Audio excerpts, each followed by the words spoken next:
Los métodos de argumentación jurídica. Este ensayo es la culminación de una primera etapa de estudio y reflexión sobre el tema de la argumentación jurídica, cuyo objeto de estudio se ubica en el contexto de la filosofía práctica. El estudio de esta importante matriz disciplinar se inicia hace 5 años. De la investigación de esta área del conocimiento, aprendí que el derecho es mucho más que un conjunto estático de normas jurídicas. Teoría y conocimiento científico.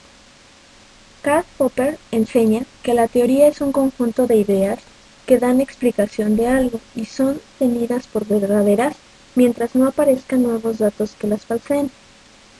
La teoría por su fin práctico está referida a un problema, tema o controversia específica.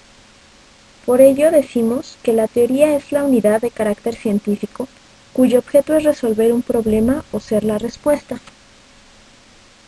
A la teoría también se le puede concebir como una estructura de pensamiento. Esto es, un conjunto de proposiciones, tesis e hipótesis que han sido contrastadas, demarcadas y corroboradas en un conjunto de casos.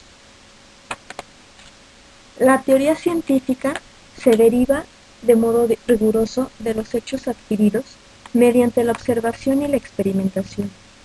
Sus requisitos son la universalidad, sistematicidad y función heurística.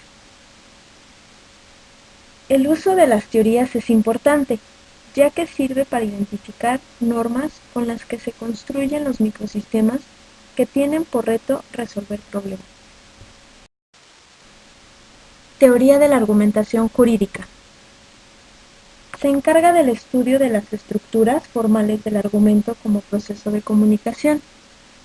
La argumentación es una forma de discurso, cuya finalidad es alcanzar el asentimiento o rechazo de un interlocutor respecto de la validez. El argumento es un razonamiento que se utiliza para demostrar, probar o refutar otra aseveración. La argumentación es la actividad central de derecho, sin la cual no puede existir la defensa de las pretensiones de las partes en un litigio ni legitimidad del órgano resolutor. Argumentar es ofrecer razones o pruebas en apoyo de una conclusión. Aristóteles enseña que la dialéctica es el arte de argumentar, dialogando a partir de lo probable y de opiniones generalmente aceptadas. Perelman dice que es el estudio de las técnicas discursivas que apuntan a ganar o a reforzar la adhesión del auditorio a las tesis que se presentan a su asentimiento. Robert Alexis señala que el discurso práctico contiene 4 reglas fundamentales. 1. Ningún hablante puede contradecirse. 2. Todo hablante solo puede afirmar aquello que él mismo cree. 3. Todo hablante que aplique un predicado F a un objeto A debe estar dispuesto a aplicar F también a cualquier otro objeto igual a A en todos los aspectos relevantes. 4. Distintos hablantes no pueden emplear la misma expresión con distintos significados. La justificación externa es un aspecto central de la teoría de la argumentación jurídica que propone Alexis, la cual contiene 6 grupos de reglas y formas que remiten a 1. La interpretación. 2. La argumentación dogmática.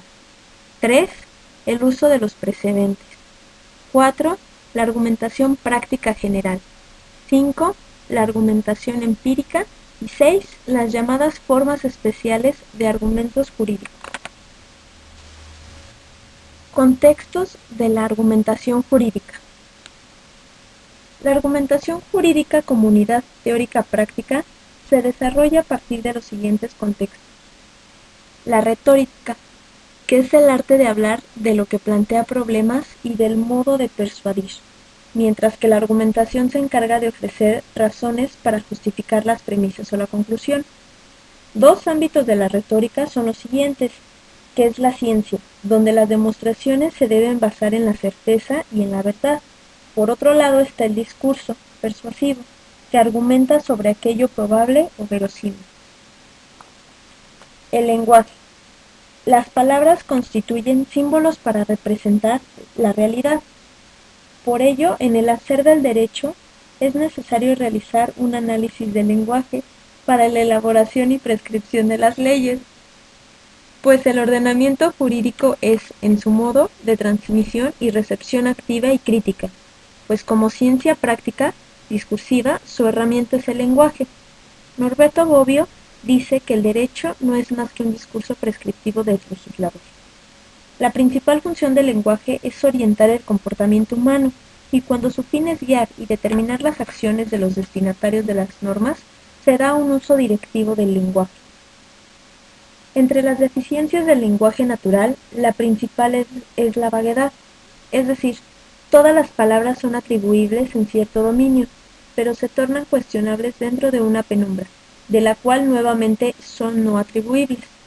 La ambigüedad semántica se origina en el uso metafórico de una palabra, pero con el tiempo va creando un significado independiente del original. La lógica. La lógica es la ciencia de las leyes del pensamiento y el arte de aplicarlas correctamente a la investigación y a la demostración de la verdad.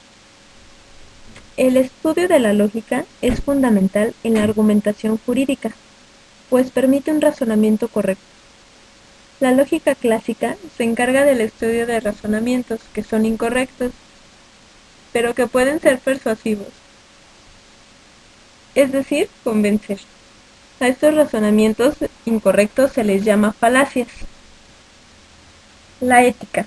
La argumentación está ligada a las cuestiones éticas. La fundamentación de las decisiones no solo es una exigencia de la lógica de la razón, sino ante todo es una exigencia de la ética que se sustenta en las virtudes como razón superior a lo debido. El método. Es la manera de proceder para descubrir algo o alcanzar un fin. Ruy Pérez Tamayo señala que el método científico se refiere a la suma de los principios teóricos de las reglas de conducta y de las operaciones mentales y manuales que usaron y siguen usando los hombres. Este método puede clasificarse en 4 categorías, que son el método inductivo-deductivo. La ciencia se inicia con observaciones individuales, a partir de las cuales se plantean generalizaciones cuyo contenido rebasa el de los hechos inicialmente observados. 2. El método a priori deductivo.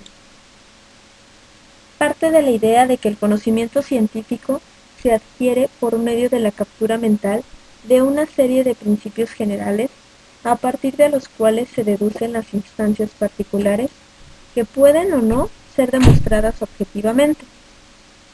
3. El método hipotético-deductivo. La ciencia se inicia con conceptos no derivados de la experiencia, sino con postulados en formas de hipótesis, formuladas por el investigador. Por ello, el método hipotético-deductivo consiste en plantear una hipótesis y extraer a partir de la misma hipótesis derivadas y consecuencias observacionales. 4. Anarquismo teórico. El anarquismo teórico es más humanista y más adecuado para estimular el progreso que sus alternativas basadas en la ley y en el orden, ya que las prescripciones epistemológicas pueden resultar brillantes al compararlas con otras prescripciones semejantes o con principios generales.